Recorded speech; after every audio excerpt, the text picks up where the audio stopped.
good idea to carry a cat in your car if you're going to have a couple of marijuana cigarettes.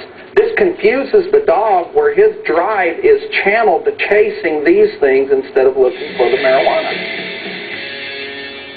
Welcome back to The Verdict. I'm Paula Todd. Ever wonder about the best way to hide pot from the police? An ex-top narcotics agent wants to tell you. Just saw some of it. It'll cost you $30. Barry Cooper's DVD tells you how to stash marijuana in your car without getting caught. This fall, he'll release a second DVD. It's going to be all about protecting your home stash of marijuana, and he should know Cooper is a former narcotics officer who was once considered among the top cops in Texas, probably not now. Where? Did you know that in Texas more marijuana is seized each year than in any other state? Why would he do this? Well, Barry Cooper joins us now. He is in Dallas, Texas. Barry Cooper, why would you do this? Logic, reason, maturity, and compassion taught me over the last several years that our war on drugs here in America, excuse me, my earpiece fell out. Can you hear me? I can hear you perfectly. Okay, I'm sorry. Logic, reason, and compassion, and the facts and the evidence. What the American government is doing to citizens in this country because of marijuana causes more harm on the families than if the citizens were just allowed to smoke the marijuana. So you're saying that you think that the penalties are too high. Do you think marijuana should be legalized altogether? Marijuana should be legalized altogether and never to be taxed by any government. It's a free plant to humanity, and they need to leave it as such.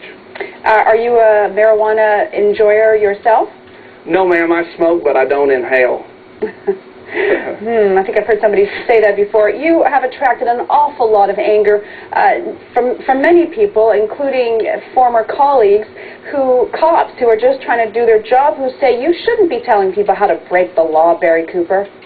Okay, those are the same people that would have suggested it's okay to beat a slave when they escaped in this country because that's what the law said they could do.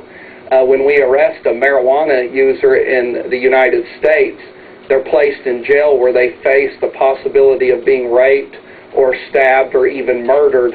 So we're causing more harm, just like we did with the slaves. It was a bad law with the slaves. It's a bad law with the marijuana.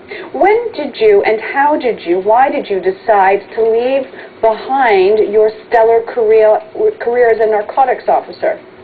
The level of narcotics I worked was higher than most narcotics officers, and because of the level I worked for our government, I wound up in circles where I began arresting connected people such as city councilmen and the mayor's son for methamphetamine, and a local task force lost their funding because of the arrest I was making. So I was sort of pushed out in a way. I saw a psychologist, an American psychologist today, trying to analyze you from afar, and she suggests that one of the reasons you're doing this, that you're fighting the law, is because you are bitter or disillusioned with the system. Are you? Well, that lady talked to me for 2 minutes. I don't see how she can analyze me psychologically. The answer to that is American citizens are bitter and disenchanted toward law enforcement. We have 4% of the world's population, yet we house 26% of the world's prisoners.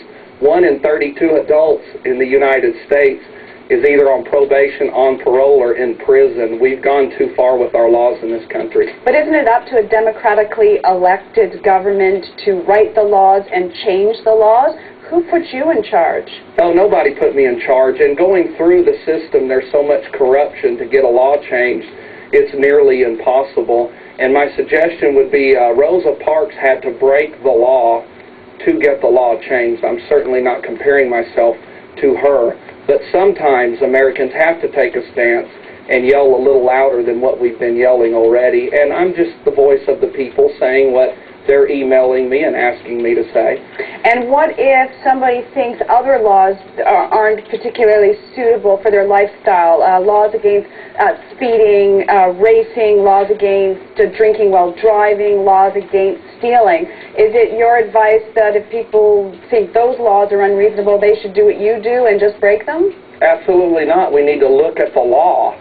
laws against persons and property such as stealing or burglaries or thefts, I think it's understood across the world that these laws are there for our safety, and those laws need to be punished. And I'm not soft on crime.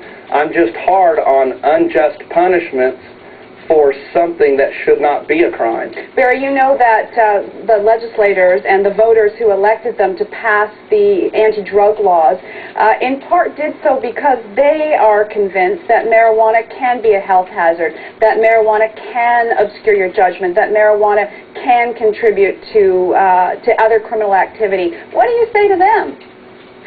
That is not why they passed the law. That's a lie.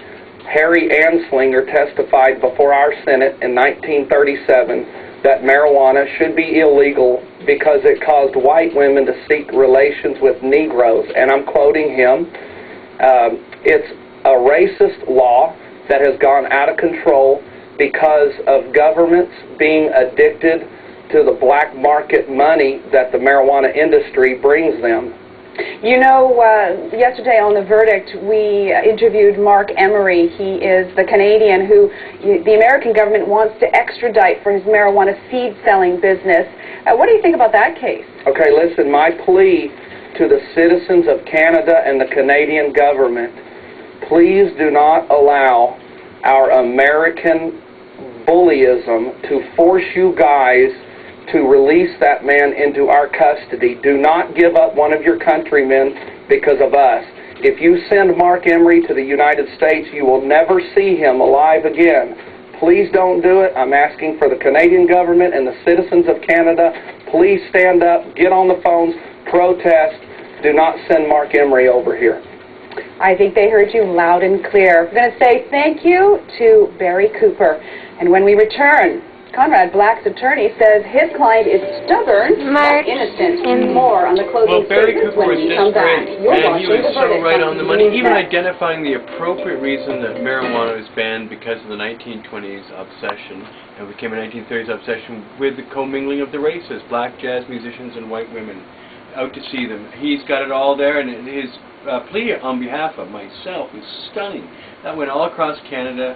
It was a nationwide thing, and it was the most direct plea I've ever heard from any American regarding my issue or my life and my future. So props up for Barry Cooper. It was great.